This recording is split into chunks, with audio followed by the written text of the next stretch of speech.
আল্লাহ বলে বান্দা শুন, আসমান আমি তোর মাথার উপর একটা দুইটা নয় রে 6টা আসমান ঝুলায়া রাখছি আমি। এক একটা আসমান বানাইছি আমি আল্লাহ নূর দিয়া, কোন আসমান বানাইছি স্বর্ণ দিয়া, কোন আসমান বানাইছি হীরা মণি মুক্তা দিয়া। এরকম ভাবে আসমান সাজাইছে, যেদিন ইসরাফিলের সিংহায় ফুঁক দিবে রে, আসমান থেকে সূর্যটা ভেঙ্গে ভেঙ্গে টুকরা টুকরা হয়ে জমিনে পড়বে। জানোনি সূর্য কত বড়? এখন তো আমরা এখান থেকে তাকায়া দেখি সূর্যটা একটা প্লেটের মতো দেখা যায় গো। না না, এখনকার বিজ্ঞান বলে এই সূর্যটা এই পৃথিবীর থেকে 13 লক্ষ গুণ বড়। সুবহানাল্লাহ কি বাড়ি দিয়া কইবে?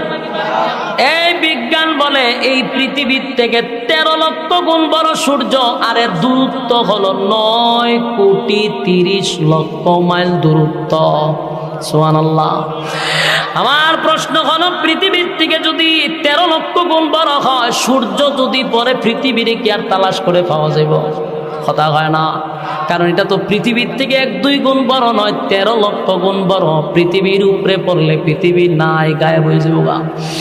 এরপরে সূর্যের থেকে কোটি কোটি গুণ বড় তারকা। তারকার সংখ্যা কত আল্লাহ ছাড়া কেউ জানে না।